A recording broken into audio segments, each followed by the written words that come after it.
Vamos a ver ahora la teoría general de momento flector. Esto tiene que ver con la idea de esfuerzo de flexión. Tal como dice acá, decimos que se produce flexión cuando la dirección de las fuerzas externas aplicadas es perpendicular al eje de la barra o viga en estudio, y además estas fuerzas están suficientemente separadas. Si las fuerzas están muy juntas, se produce lo que se llama un efecto de cortadura o corte. O sea, por ejemplo, cuando se aplica una fuerza en algún punto intermedio de esta barra, y eso provoca que la barra se pandee. Este esfuerzo de flexión debe considerarse como un esfuerzo compuesto, ya que en él intervienen dos esfuerzos simples, uno de tracción y otro de compresión. O sea, hay una cierta porción en que la barra se contrae y otra parte en que la barra se tracciona. Aquí se tracciona, aquí se contrae.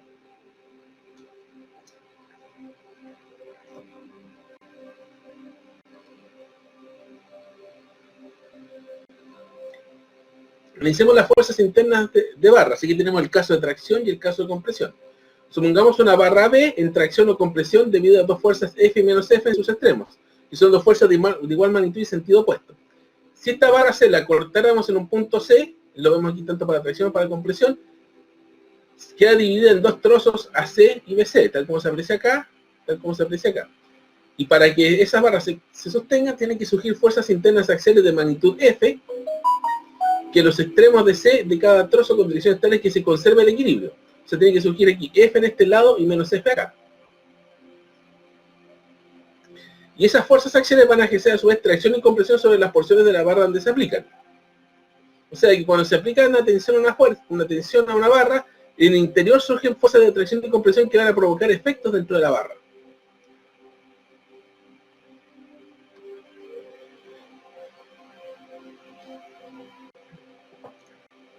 Volvamos al modelo de grúa que vimos para el caso de cerchas y armaduras, que este modelo simple de una grúa, y consideremos la barra vertical AD. ¿Qué fuerzas tiene la barra vertical AD?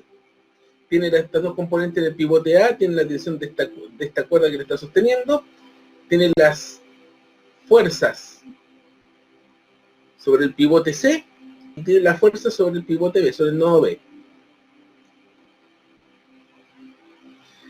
Si dividimos esta barra en dos trozos en un cierto punto J, ¿qué es lo que va a aparecer acá? Va a aparecer una fuerza interna axial F que balancea este trozo de J, la componente vertical de T, y va a aparecer una fuerza constante B que balancea la componente horizontal de T. Y aparece un momento flector M, un torque, en el punto J en dirección a favor del reloj.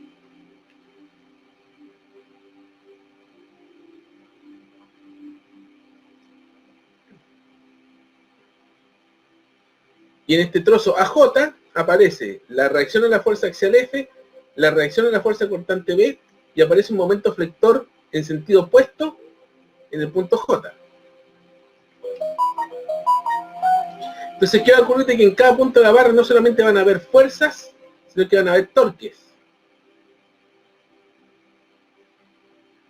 Y esas fuerzas internas axiales, F y menos F, van a provocar tracción o compresión en cada una de las porciones de las barras. Y las fuerzas internas cortantes, que van a ser B y menos B, van a provocar corte y flexión. Y en consecuencia vamos a tener fácilmente una situación como esta, una barra que se va deformando. Y esas deformaciones van a tener consecuencias. Si una barra sometida a tensiones fuertes durante mucho tiempo, pues se va a terminar doblando de esta manera, y eso obviamente va a repercutir en su funcionamiento.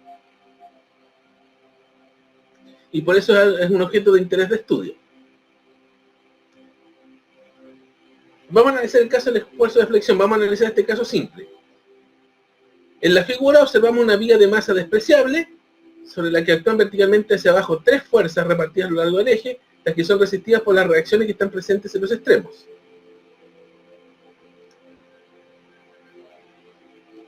Tenemos una reacción de 6 toneladas abajo, aquí tenemos 11 toneladas, y tenemos fuerzas de 5, 3 y 9 toneladas apuntando hacia abajo. Entonces 6 más 11, 17, 5 y 3, 8 más 9, 17. O sea, aquí tenemos una situación de equilibrio de fuerzas. ¿Ok?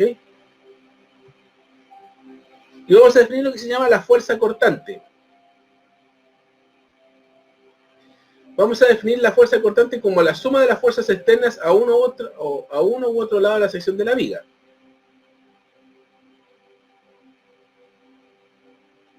En ambos casos, el cálculo debe tener la misma magnitud. Ahí está la viga en equilibrio. Y vamos a considerar de que la fuerza cortante es positiva cuando la parte situada a la izquierda de la sección tiende a subir respecto a la parte de la derecha.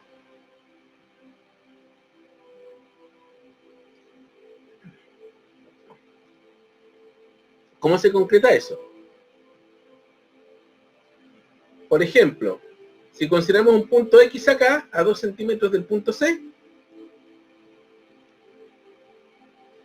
vamos a considerar, si tomamos la referencia desde el punto A hasta X, vamos a tener 6 toneladas hacia arriba y 5 toneladas hacia abajo. Las fuerzas estas hacia arriba se consideran positivas, las fuerzas hacia abajo se consideran negativas, entonces vamos a tener 6 toneladas hacia arriba más 5 toneladas hacia abajo, y el efecto neto es 1 tonelada hacia arriba desde X hacia la izquierda. Y si tomamos desde X hacia la derecha,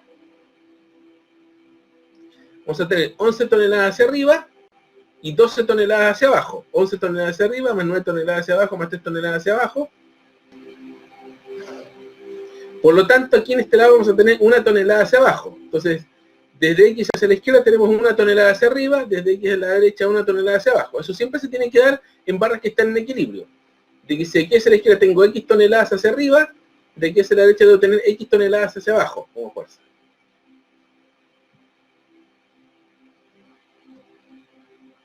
Entonces vamos a hacer diagrama de fuerza cortante tomando como referencia a la izquierda. Desde la izquierda, desde el punto A en este caso. Y vamos a hacer una representación de los valores de P a lo largo de la viga, tomando como referencia desde la izquierda. ¿Cómo sería acá? Tenemos 6 toneladas, partimos en A, tenemos 6 toneladas hacia arriba. Llegamos al punto C, a partir de C restamos las 5 toneladas, por lo tanto nos va a quedar 1 tonelada hacia arriba. Llegamos al punto D, y restamos 3 toneladas, o sea, 3 toneladas hacia abajo, nos va a quedar 2 toneladas hacia abajo, cambia de signo. Llegamos al punto E, restamos 9 toneladas, nos queda 11 toneladas acá hacia abajo, y al final al llegar al punto B, se suman las 11 toneladas y llegamos a 0.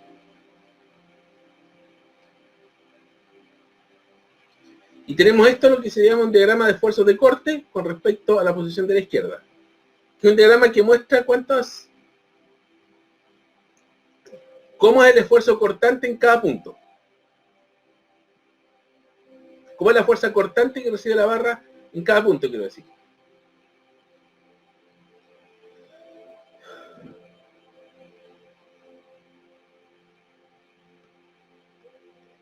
Y aquí entramos a lo que es el torque o momento flector, que corresponde a la suma de los torques calculados respecto de una sección transversal arbitraria de la viga a uno u otro lado de ella, pues en ambos casos el cálculo da entrega el mismo valor al estar la viga en equilibrio.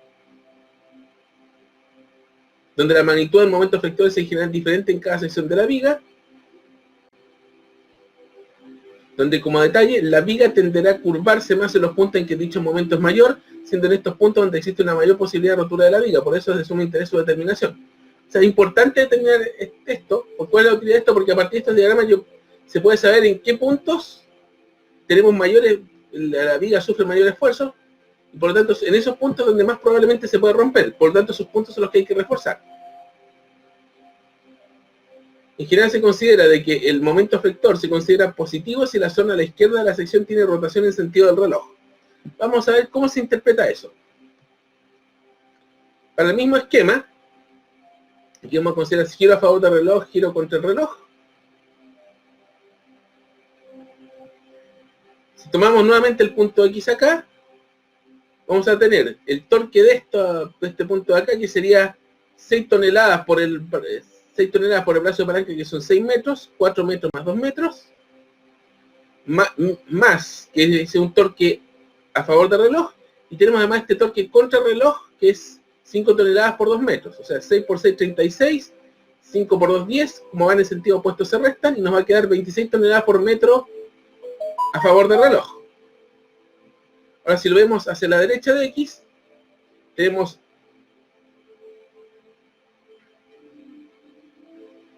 11 toneladas por 7 metros, que es esta distancia de acá, brazo de palanca, contra el reloj.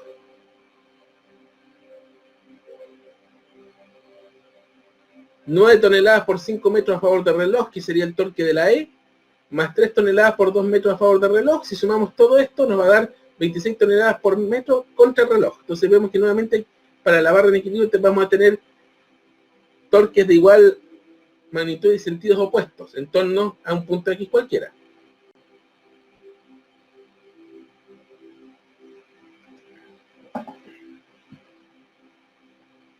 Y aquí también podemos establecer lo que se llama el diagrama de torque o momento flector, que corresponde a una representación gráfica de los valores de M a lo largo de la viga. Se toma como referencia desde la izquierda.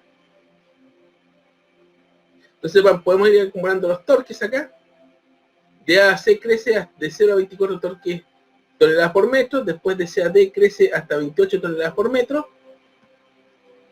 Después de D a E empieza a disminuir hasta 22 toneladas por metro. Y de E hasta B llega a 0. Se puede establecer una relación de este gráfico de acá, surge calculando las áreas bajo la curva de este gráfico de acá. Lo vamos a establecer posteriormente.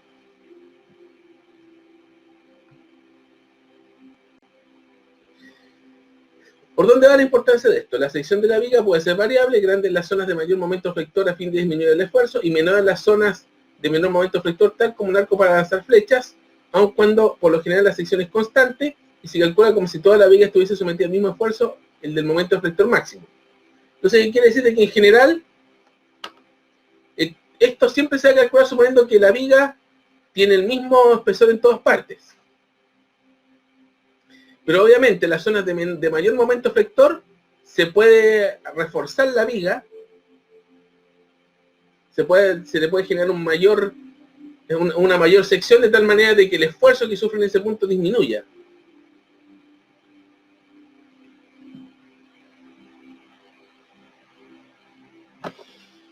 Eso es importante en los buques, porque los buques, vamos a ver en la siguiente clase, de que los buques se pueden tratar como una viga y podemos en los buques detectar zonas de mayor esfuerzo y de menor esfuerzo. Y al saber eso podemos tomar medidas para reforzar las zonas donde vamos a tener mayor esfuerzo. Aquí tenemos los dos gráficos de fuerza cortante y de momentos flectores. De estos dos gráficos se puede observar que el momento flector va a ser máximo en el punto sección, que es el punto D, que es el punto donde la fuerza de corte cambia de signo. O sea, por lo general, estos puntos, este es el punto importante, el punto donde la fuerza cortante pasa de positiva a negativa, va a coincidir con el punto en el cual vamos a tener el máximo momento flector. ¿Ya?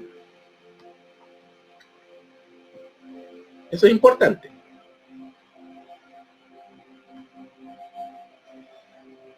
Antes que nada, una nota respecto a fuerzas concentradas y distribuidas.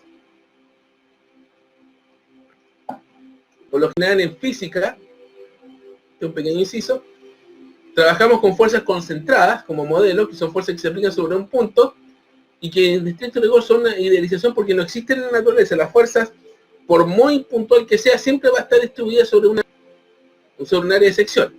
En general, las fuerzas distribuidas van a actuar sobre una superficie. No es una sola fuerza puntual que se aplique en un punto, sino que es una distribución de fuerzas que se aplica en un área. Eso es lo que nos vamos a encontrar en la realidad. Esto es un modelo como para simplificar la comprensión del fenómeno. En el caso de las fuerzas distribuidas de una viga, lo que vamos a tener es un patrón de distribución de fuerzas alrededor de ella, en términos bien generales, que es caracterizado por una función que es la distribución lineal de carga distribuida W, que podríamos denominar una densidad lineal de fuerza de la viga, que se suele medir en unidades de fuerza longitud como newton partido por metro. Y podemos tener distintas distribuciones. Por ejemplo, tenemos esta distribución lineal, que va a ser un valor constante entre 0 y L.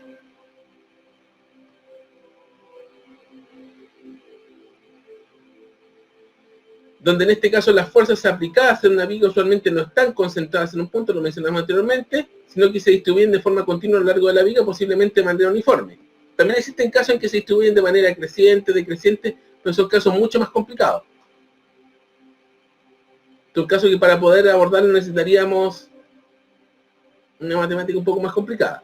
En el caso de la figura existe una carga de peso P distribuida de manera uniforme en la viga de largo L, por lo que el peso por unidad de largo de la viga será P partido por L. Vamos a analizar esta situación. Que sería el caso típico, una viga uniforme. Donde en ese caso vamos a tener una parte del peso P medio en este lado y P medio en este otro. Lo podemos demostrar haciendo las ecuaciones de equilibrio de fuerza y torque. Entonces, con las ecuaciones de equilibrio determinamos que las reacciones van a ser RA igual a RB igual a P medios, y podemos determinar la fuerza de torque, la fuerza de corte de la izquierda, que va a ser dada por P medios menos P partido por L por X. Esa sería la fuerza de corte que sufriría esta barra en función de la posición en cada punto. Que a medida que nos vamos avanzando se va restando, se van sumando las fuerzas, la cantidad, las fuerzas que tenemos acumuladas de aquí hacia la izquierda.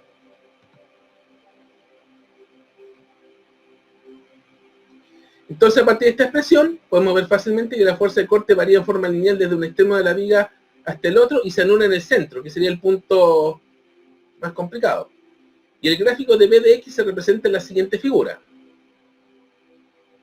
Sería esto. Una lineal parte en P medios, cruza el 0 en L medios y en L tenemos menos P medios.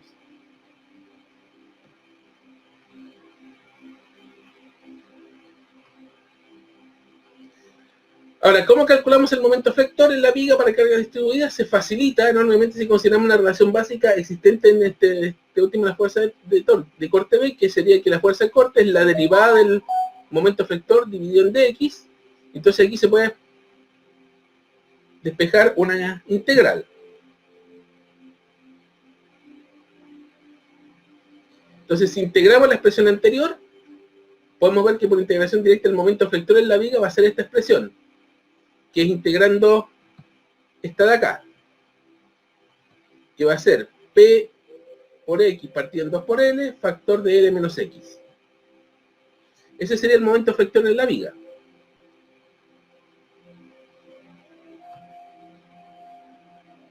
Donde ¿qué valores vamos a tener? De que M va a ser nulo en los extremos de la barra, M va a tener una magnitud máxima que va a ser PL octavos, que va a estar en el centro. En ese punto la fuerza de corte se va a anular, puede decir la pendiente de la curva en esos momentos es 0.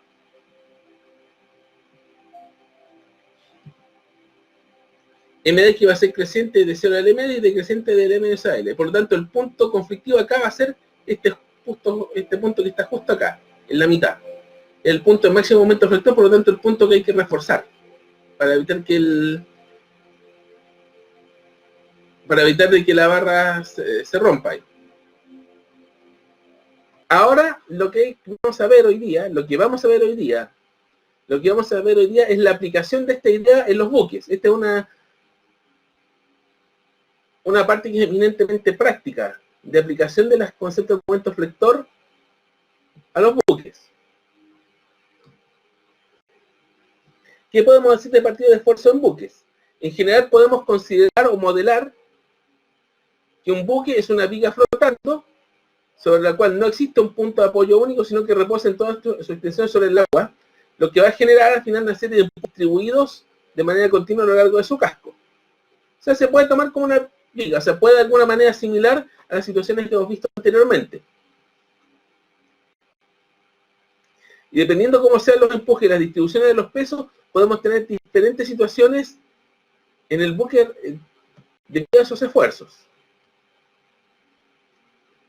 Vamos a analizar principalmente el caso de esfuerzo en condiciones de reposo e inmovilidad, que es cuando el buque está inmóvil en agua calma.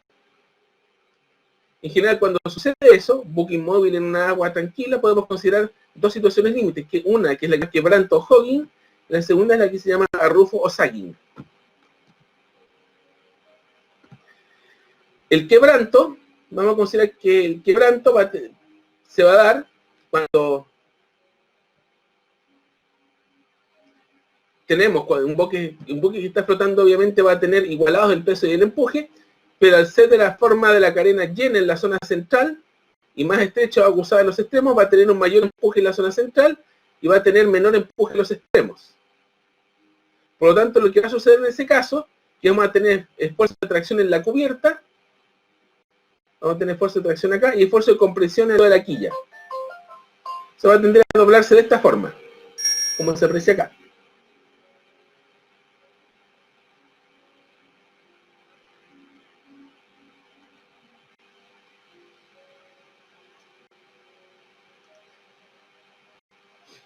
Si esos empujes no son controlados, si esas fuerzas no son controladas, se pueden producir situaciones como esta, que es lo que sucedió con el buque tanque Goya, cuando era propiedad de los yacimientos petrolíferos federales de Argentina, que se encontró en una situación de quebranto por problemas de carga en el puerto de San Lorenzo estando inmóvil. ¿Qué ocurrió? De que hubo un exceso de carga en el centro,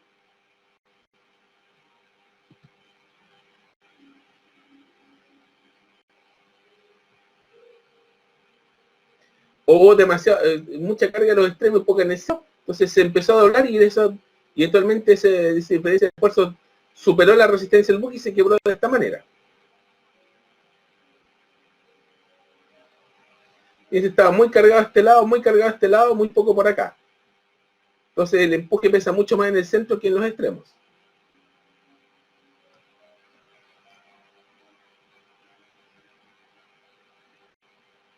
Aquí tenemos el caso de un buque en quebranto.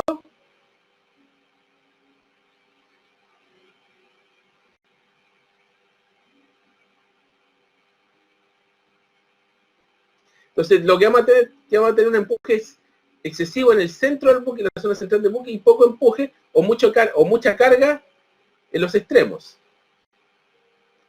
Y eso provoca de que si la distribución si la distribución no es hecha adecuadamente, puede provocar de que los empujes hagan de que el buque se doble de la cara en que se muestra acá, y eso puede llevar a lo que sucedió con este buque, de que se parta en el centro. Entonces, ¿cómo sucede acá?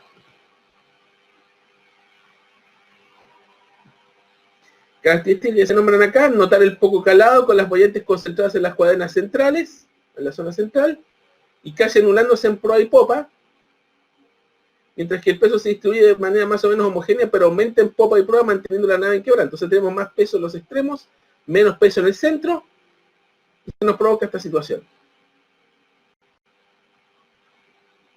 A Rufo es exactamente al revés, donde en este caso la carga se concentra en el centro de la nave, donde si bien el empuje mayor en el centro, como el peso es muy grande, tenemos que la nave se dobla de esta forma, al revés de la otra. En consecuencia vamos a tener esfuerzo de tracción en el casco y la quilla, y vamos a tener esfuerzo de compresión en cubierta. Y nuevamente en este caso, si los esfuerzos no están bien pensados o diseñados, vamos a correr el riesgo de que la nave se quiebre también, y sufra roturas. Aquí tenemos un buque en Arrufo, es un buque generalmente de gran calado, donde tenemos una gran carga concentrada en el centro. También tenemos boyantez concentrada en las cuadernas centrales, poca boyantez en los extremos. El peso se concentra en el centro, bajando el peso en popa y proa. Por lo tanto vamos a tener una situación de este estilo.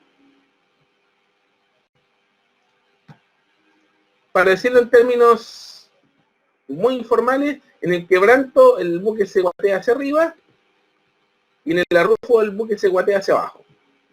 En términos bien informales, por decirlo en términos poco técnicos.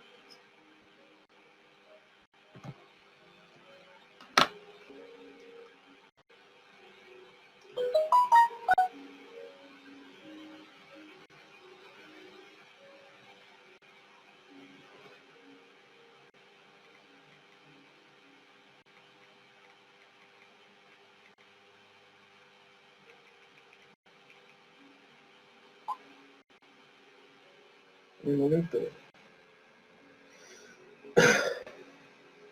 Ahora, ¿cómo vamos a analizar esto? En estricto rigor, si quisiéramos analizarlo, sería algo muy, muy complejo de hacer. Vamos a analizar nosotros situaciones muy simples acá.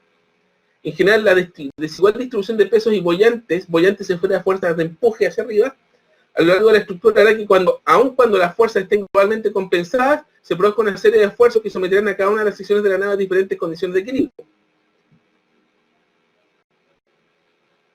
Esta sería la situación ideal, que tenemos una nave, una estructura de 4 secciones, donde el peso que tenemos es exactamente la misma en las 4 y la buoyantez que tenemos es exactamente la misma en las 4. Entonces con eso tendríamos que en todos lados tendríamos estaría compensado y no deberían haber problemas en este caso de esfuerzos. Pero en la realidad no siempre va a ser así, de hecho no va a ser así. Lo que vamos a tener en un buque es una cosa como esta. Vamos a tener una distribución de pesos desigual a lo largo de la eslora, lo que va a generar fuerzas de corte. O sea, vamos a tener una sección con más fuerza, con mayor carga y otras secciones con menor carga. Por lo tanto, la fuerza neta o las fuerzas de corte en cada sección van a ser distintas. Y eso van a provocar esfuerzos que pueden provocar eventualmente que se produzcan roturas en diferentes secciones de la nave. Por ejemplo, en esta zona el peso supera la buoyantez en las zonas 1, 3 y 5, y aquí en las zonas 2 y 4 la buoyantez supera el peso, por lo tanto vamos a tener fuerzas netas hacia arriba. Y estas diferencias son las que pueden provocar eventualmente aumentos de momento rector.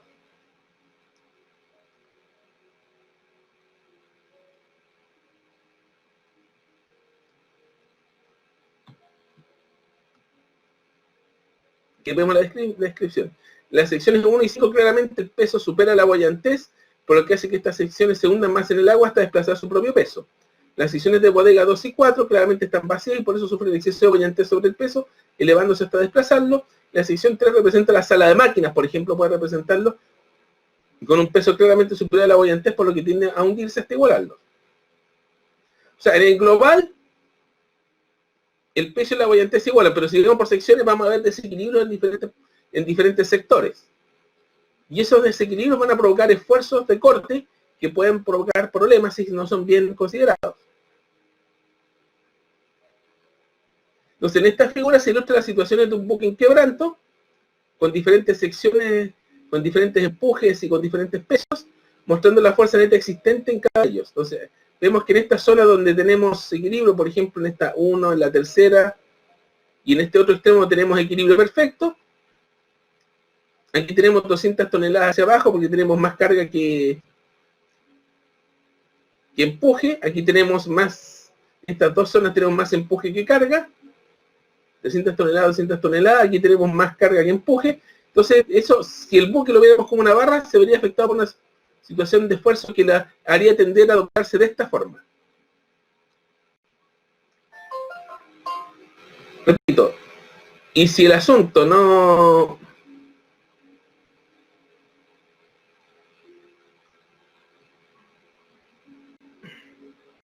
Y si el asunto no está bien manejado, o sea, si no están bien dimensionados los esfuerzos, esta situación puede provocar roturas, como la que les mostré en el buque que estaba anteriormente, situaciones como estas de acá.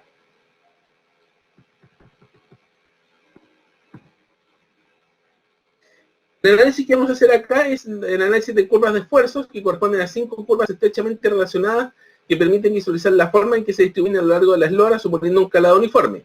Aquí vamos a suponer un calado uniforme, es decir, de que el nivel del agua es el nivel de agua sumergida es el mismo para todos los casos, que es algo que no es cierto en general, pero aquí estamos resolviendo situaciones simplificadas. Seguramente en algún curso posterior van a poder ver situaciones un poco más complejas. Hay 5 curvas que nos interesan. La curva de peso, que es la distribución de peso propio a lo largo de la eslora, típicamente en toneladas partido en metro o kilogramos partido en metro. Aquí hay una curiosidad de que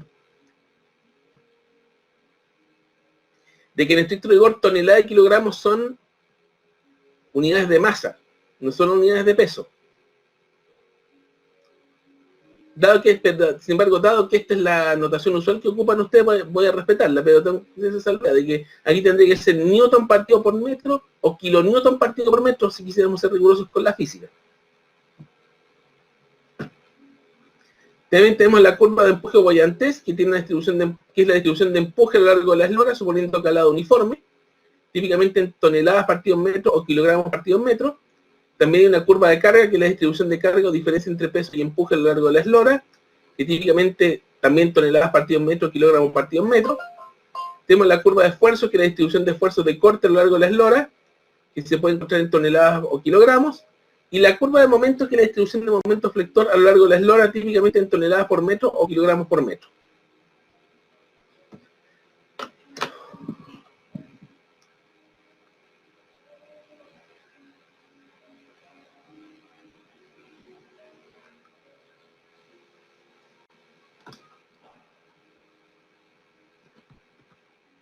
Entonces aquí tenemos un caso. Estas serían las curvas de peso para un buque real. No sé si se distinguen acá.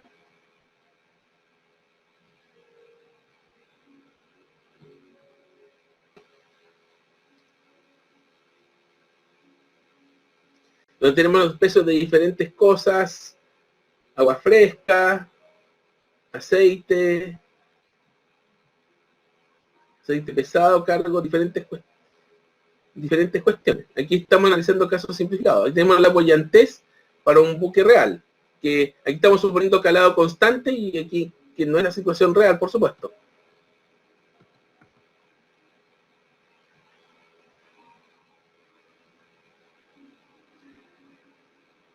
Aquí tenemos lo que son las curvas de peso, estas serían las curvas de empuje y de quebranto.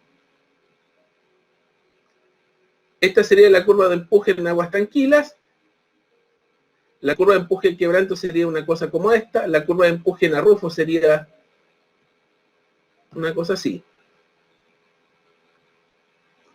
Vamos a analizar lo siguiente. Vamos a suponer que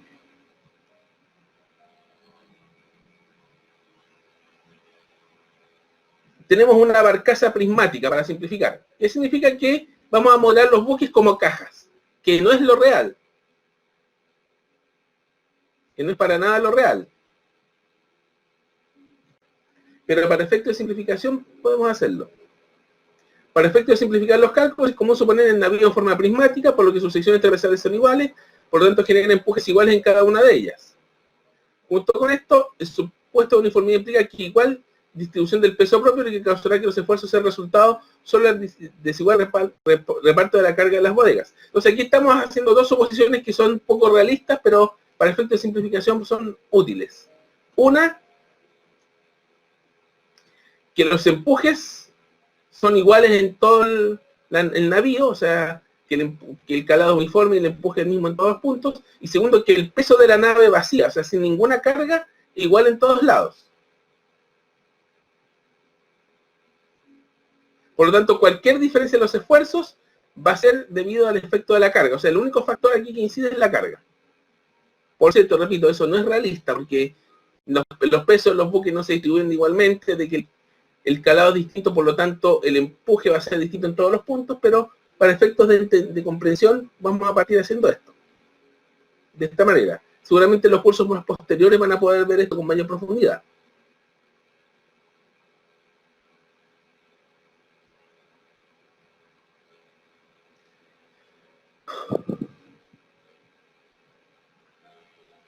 ¿Ya? Vamos a considerar la siguiente situación. Considere una chalana de 32 metros de eslora con desplazamiento en rosca sin carga de 352 toneladas, la que está dividida en 4 bodegas, cada una de ellas conteniendo las cargas que se indican distribuidas de manera uniforme. La bodega 1, 192 toneladas, la bodega 2, 224 toneladas, la bodega 3, 272 toneladas, y la bodega 4, 176 toneladas. Lo que hace total de 864 toneladas por carga.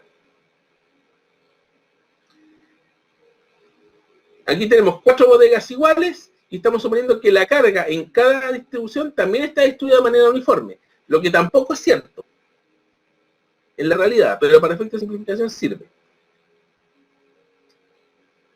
Ahora, respecto a la curva de peso propio, tenemos 352 toneladas distribuido en 32 metros, por lo tanto vamos a tener 11 toneladas por metro de peso distribuido a lo largo de toda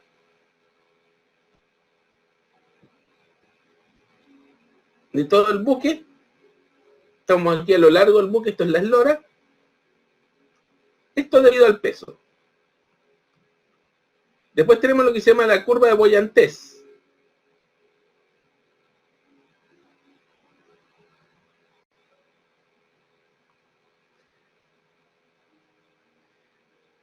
que sería, como este buque está flotando, entonces tenemos que establecer de que el peso total es igual a la boyantez. El peso total es el peso del buque más la carga, que sería 352 más 864. Si eso lo dividimos por 32, podemos establecer de que tenemos 38 toneladas por metro, que sería este segmentado que tenemos acá, que correspondería a la boyantez, al empuje en cada punto.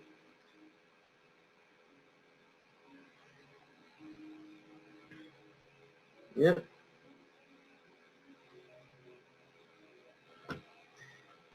Y además aquí le vamos a sumar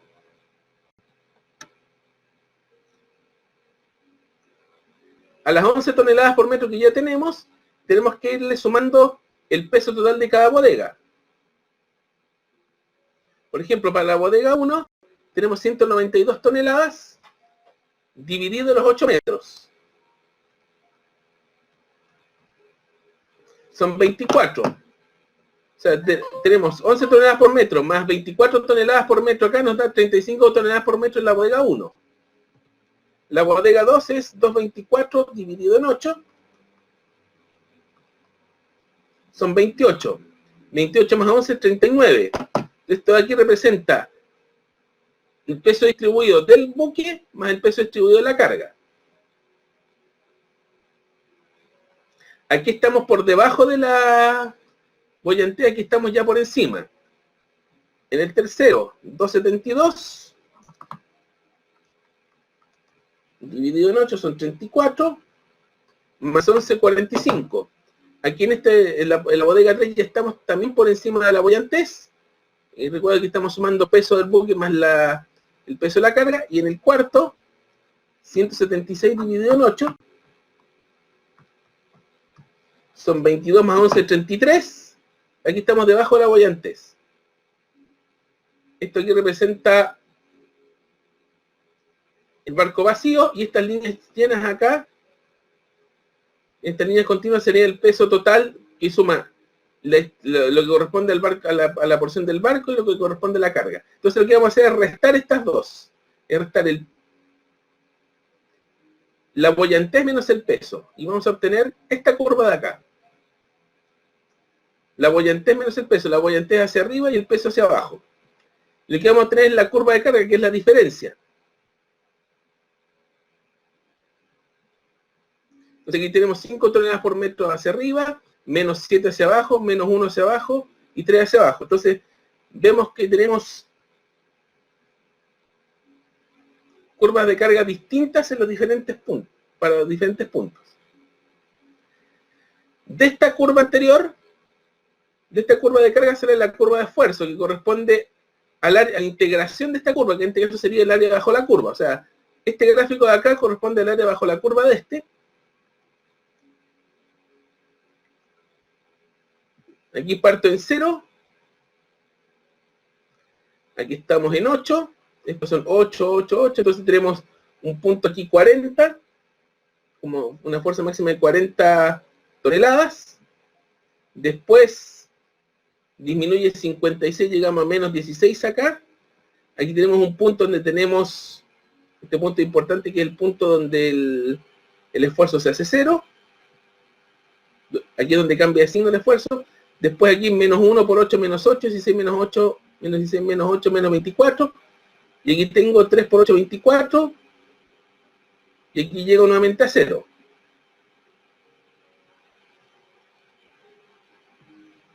Aquí va a ser clave determinar en qué instante el punto en el cual se hace 0 el esfuerzo, la fuerza cortante. Porque ese punto me va a indicar el máximo momento flector. ¿Por qué? Porque de la integración de la curva anterior, de esta curva, integrando esta curva, es decir, sacando el área bajo la curva de esta, voy a obtener esta curva de momentos de acá, que es el momento flector por unidad de largo y se obtiene por integración de la curva anterior. Entonces puedo ir buscando los momentos flectores en cada punto. Y claramente, tal como en el caso de la barra, en este punto donde la fuerza cortante cambia de signo, vamos a tener el momento flector máximo. Y este es el punto de cuidado, porque este es el punto donde tenemos más riesgo de rotura. Este es el punto en el cual hay que tener más cuidado, donde hay que reforzar más, para evitar que el buque colapse. ¿Ya? ¿Qué podemos sacar de acá? Todo buque, según su constructor, estará diseñado para soportar esfuerzos de corte y momentos flectores máximos, siempre que se haga una distribución razonable de la carga de los espacios de carga disponibles, es decir, bodegas y entrepuentes, y de lastre y combustible de los tanques correspondientes.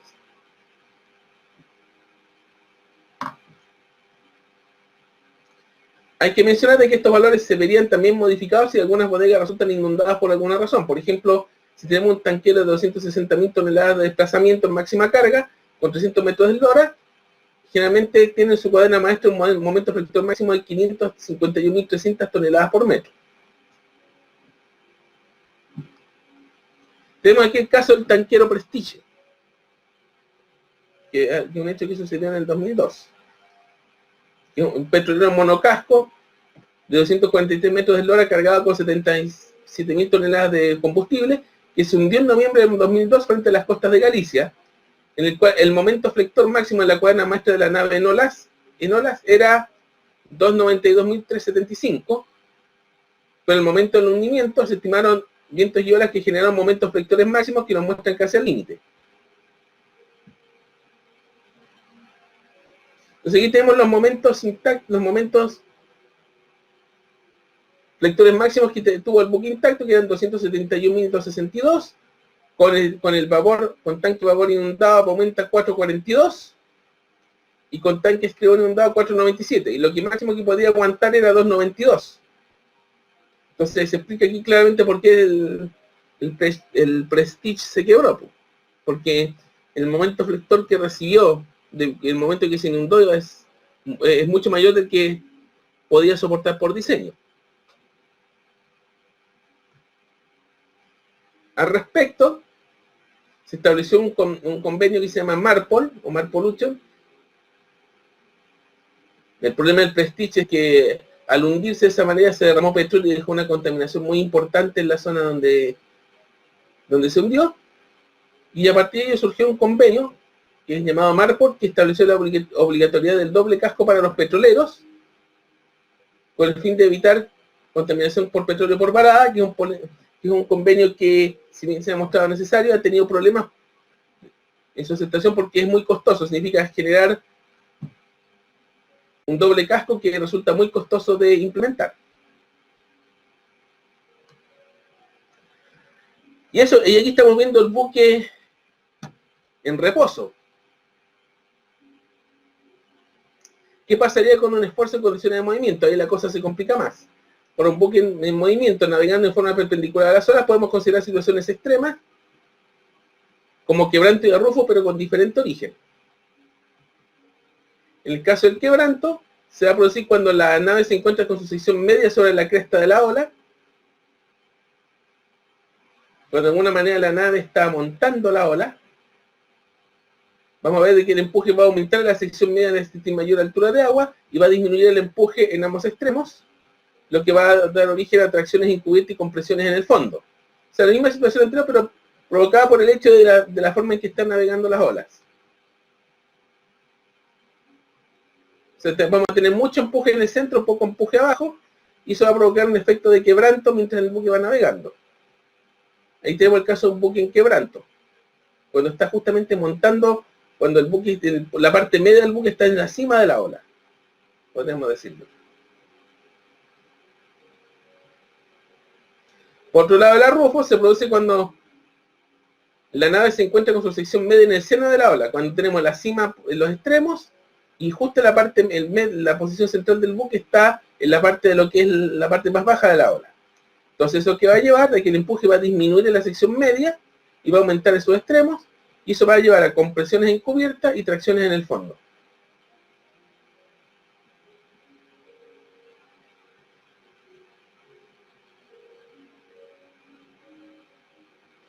Vamos a tener menor empuje en esta zona que en esta. Eso va a llevar a que el buque en algún momento en porciones pasen a Rufo. O sea, eso es, dependiendo de cómo navegue, este buque puede pasar de Quebranto a Rufo de forma bastante frecuente mientras va navegando, y eso también puede incidir en el desgaste, en los cambios de los momentos flectores. Son todas cosas que hay que tener presentes al momento de diseñar el buque y especialmente en el momento de distribuir la carga. Bueno, la próxima semana vamos a hacer ejercicio de todo lo de momento flector, tanto lo que vimos el lunes como lo que vimos hoy día, donde vamos a ver el efecto de la distribución de la carga en los buques, y después la materia que viene es el tema de estabilidad y distribución de masa dentro de un buque, y vamos a ver los efectos que se producen en ellos con detalle.